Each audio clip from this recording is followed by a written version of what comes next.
Hello les flammes jumelles, j'espère que vous allez bien, que vous avez bien démarré l'année.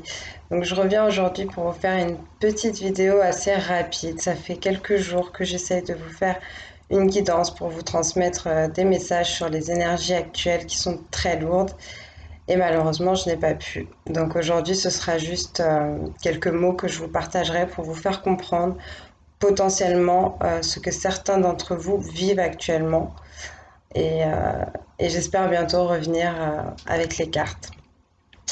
Quoi qu'il en soit, donc comme je vous le disais, j'ai essayé de vous tirer les cartes pour vous transmettre les messages il y a quelques jours et on était sur des énergies assez bloquantes, assez lourdes, que ce soit pour le masculin ou pour la féminine des flammes jumelles. On me parlait de vœux potentiellement de vie antérieure qui étaient bloquants pour votre parcours actuel, pour votre vie même en général. Donc n'hésitez pas à vous renseigner à ce niveau-là pour faire des révocations de vœux potentiellement de chasteté, de pauvreté, d'abnégation, d'autopunition.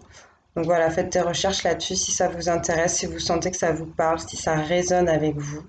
Comme d'habitude, les informations que je vous transmets sont d'ordre général et ne peuvent pas correspondre à tout le monde. Et vu les énergies lourdes que j'ai constatées ces derniers temps et moi-même vécues, j'espère que ça ne parlera pas à tout le monde. Mais en tout cas, cette vidéo, je la fais pour les personnes qui potentiellement en ce moment ont vécu des choses très difficiles, se sentent épuisées et un peu perdues. Donc pour ceux qui connaissent un peu le tarot, on a eu le 9 d'épée, le 10 d'épée, le 9 de baguette et la reine de coupe. Avec les énergies des épées, on parle surtout de mental et de réflexion. On parlait de cycles qui se terminaient, de personnes qui ont beaucoup souffert pardon, qui ont été potentiellement trahies par leur entourage, par pas mal de personnes différentes, qui se sentaient un peu désabusées et qui avaient l'impression en fait que la situation ne s'améliorait pas, ne se terminait pas, comme si, comme on dit, qu'ils ne voyaient pas le bout du tunnel en fait. Donc c'était un peu compliqué. Avec l'énergie du 9 de baguette, on parlait également de personnes qui, à cause de toutes ces trahisons, à cause de toutes ces déceptions aussi, de toutes ces peines, tous ces pleurs, on parle de personnes qui s'isolent et qui deviennent très très très méfiantes vis-à-vis de leur entourage. Mais malheureusement, la façon dont ces personnes s'isolent, c'est quelque chose d'assez négatif et comment dire, plombant parce que c'est pas une solitude voulue ni appréciée, c'est plus une solitude, comme qui dirait, pour se cacher, se protéger, se préserver, mais dans la méfiance et dans la peur. Avec l'énergie de la reine de coupe, c'était le conseil qu'on vous donnait, qui était assez important. On vous demandait de mettre de l'amour dans tout ce que vous faites, de vous fier à votre cœur, de vous fier à votre intuition, à votre intériorité. On vous demandait de méditer, on vous demandait de prier pour vos demandes, pour vos souhaits, et surtout de vous faire confiance. Au-delà de ça, pour la carte des vœux, ça c'est pas dans le tarot, c'était dans l'oracle des vies antérieures pour ceux qui connaissent. J'ai eu deux cartes, j'ai eu la carte des vœux et j'ai eu la carte alimentation et faim. On parlait de personnes qui avaient beaucoup de mal en ce moment avec la nourriture, qui avaient des comportements aux antipodes, entre guillemets, des personnes par exemple qui se mettent à énormément manger, non pas par faim, mais par peur de manquer. Donc tout ça aussi, ça peut être potentiellement lié à des vies antérieures, à des incarnations où vous étiez euh, dans des états de pauvreté en fait. Donc des personnes voilà, qui ont peur de manquer en termes de nourriture, en termes d'argent. Euh, donc un travail aussi à faire à ce niveau-là, au niveau de votre alimentation pour certains, pour essayer de vous rééquilibrer et concevoir surtout, arriver à faire la différence avec ce sentiment qui vous opprime, mais qui n'est pas du tout rattaché à votre réalité et à la vie que vous êtes en train de vivre actuellement, mais plutôt à une incarnation précédente. Qu'est-ce que je voulais vous transmettre d'autre comme message concernant le masculin?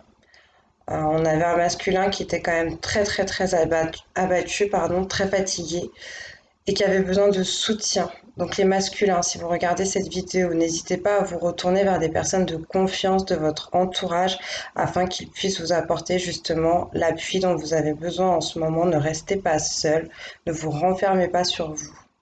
Concernant les féminines, on parlait de magie divine. On vous invite à essayer de vous reconnecter à votre propre magie, à votre âme, à vos dons et à les mettre en pratique, à les développer, à les découvrir toujours un peu plus. C'était votre fil conducteur en ce moment.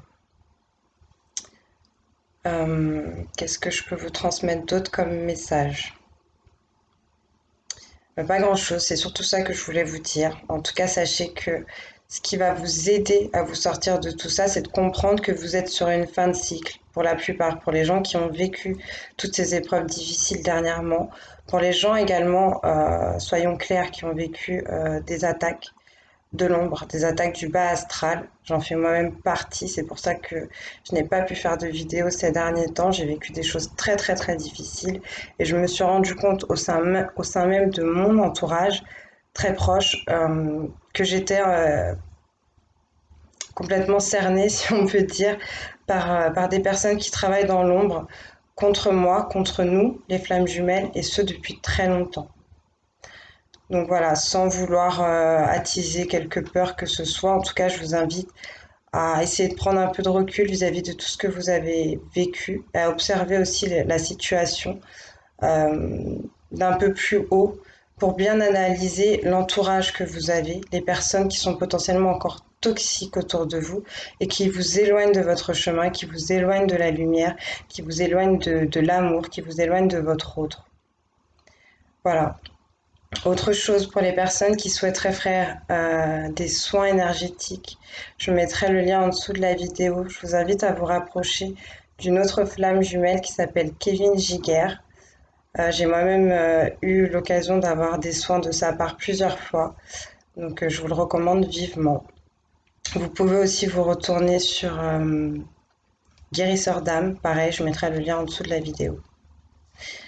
Donc voilà, je pense que c'était tout, c'est ce que je voulais vous dire. J'espère que ça va aller pour vous. Je vous envoie plein d'amour, plein de lumière et je vous dis à très bientôt. Comme d'habitude, vous prenez ce qui vous parle et vous laissez le reste à l'univers. Au revoir.